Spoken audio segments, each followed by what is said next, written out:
नमस्कार और स्वागत है। आज हम एक ऐसी जगह की गहराई में उतर रहे हैं जो नक्शे पर शायद छोटी सी दिखे, लेकिन जिसकी कहानी बहुत बड़ी है। चोरवन गांव। ये जम्मू कश्मीर की खूबसूरत गुरेज घाटी में नियंत्रण रेखा मतलब LOC के बिल्कुल पास बसा एक दूरदराज इलाका है। हमारे पास जो जानकारी है वो कुछ लेखों और रिपोर्टों से ली गई है। ये उस गांव के जीवन की एक झलक देती हैं और हमारा मकसद है इस जानकारी के जरिए वहां रहने वालों की रोजमर्रा की जिंदगी, उनकी जो जद्दोजहद है, सुरक्षा के हालात और हाँ, हाल में हुई कुछ दिलचस्प घटनाओं को भी समझना है। ये एक ऐसी जगह की कहानी है जहां कुदरत की बेपनाह खूबसूरती और सीमा पर पसरा तनाव वो एक साथ सांस लेते हैं। तो चलिए इस कहानी को परत दर परत खोलते हैं। सबसे पहले जरा इस जगह को समझें। चोरवन गांव जम्मू कश्मीर के बांदीपुरा जिले की गुरेज घाटी में है। ये LOC के इतना करीब है कि इसे भारत प्रशासित कश्मीर की सबसे उत्तरी बस्तियों में, मतलब बिल्कुल नॉर्थ में गिना जाता है। यहां से आगे बस सीमा है और यहां पहुंचना भी अपने आप में एक चुनौती है। हाँ। पूरी गुरेज घाटी तक जाने का सिर्फ एक ही रास्ता है, राजदान दर्रा। और सोचिए, ये दर्रा भारी बर्फबारी की वजह से साल के करीबन 6 महीने, मतलब सर्दियों में 6 महीने, हाँ, पूरी तरह बंद रहता है। बाप रे। इसका मतलब ये हुआ कि ये पूरा इलाका, जिसमें चोरवन भी शामिल है, साल के आधे हिस्से में बाकी दुनिया से लगभग कट सा जाता है। बिल्कुल। और यहीं से मतलब असल कहानी शुरू होती है। ये जो भौगोलिक स्थिति है ना, ये सिर्फ नक्शे पर दूरी नहीं दिखाती, ये सीधे सीधे वहां के लोगों की जिंदगी की गुणवत्ता पर असर डालती है। आज भी आप सोचिए, 21वीं सदी में चोरवन गांव में आप जाएंगे तो पाएंगे कि पक्की सड़कें नहीं हैं। बिजली आती जाती रहती है, मतलब नियमित सप्लाई वो एक सपने जैसी है।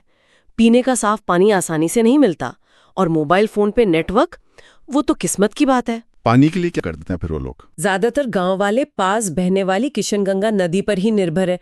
अब सोचिए उस पानी की शुद्धता का क्या आलम होगा, खासकर बरसात में या जब बर्फ पिघलती है। सही बात है। और ये सिर्फ पीने के पानी की बात नहीं है, रोजमर्रा के हर काम के लिए वही स्रोत है। और ये जो आपने सड़कों की बात कही, इसका मतलब तो ये हुआ कि अगर खुदा न खास्ता किसी की तबीयत बिगड़ जाए, कोई हादसा हो जाए, तो अस्पताल पहुंचाना ही एक मिशन बन जाता होगा। बिल्कुल सही।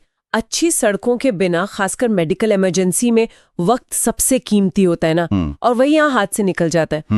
कई बार मरीज को डोली में या किसी और जुगाड़ से मतलब घंटों लगाकर मुख्य सड़क तक लाना पड़ता है। और ये देरी अक्सर जानलेवा साबित होती है।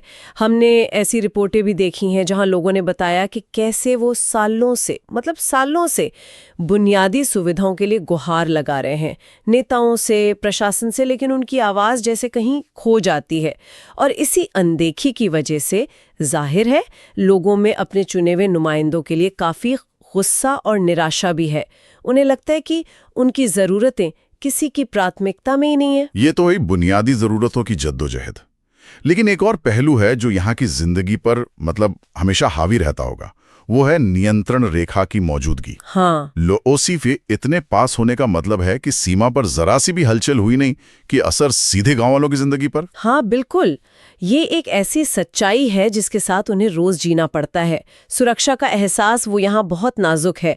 मिसाल के तौर पर मई 2025 की एक घटना का जिक्र मिलता है। उस वक्त नियंत्रण रेखा पर गोलाबारी हुई थी। अच्छा। और इस गोलाबारी की वजह से चोरवन और आसपास के गांवों के सैकड़ों लोगों को अपने घर-बार छोड़कर गांव में बने सामुदायिक बंकरों में पनाह लेनी पड़ी थी। वो बंकरों में? हाँ, बंकरों में। ये बंकर उनकी जान तो बचा लेते हैं, लेकिन आप सोचिए उस डर और अनिश्चितता के माहौल को, जब आपको पता ना हो कि आप अपने घर कब लौट पाएंगे या वो सुरक्षा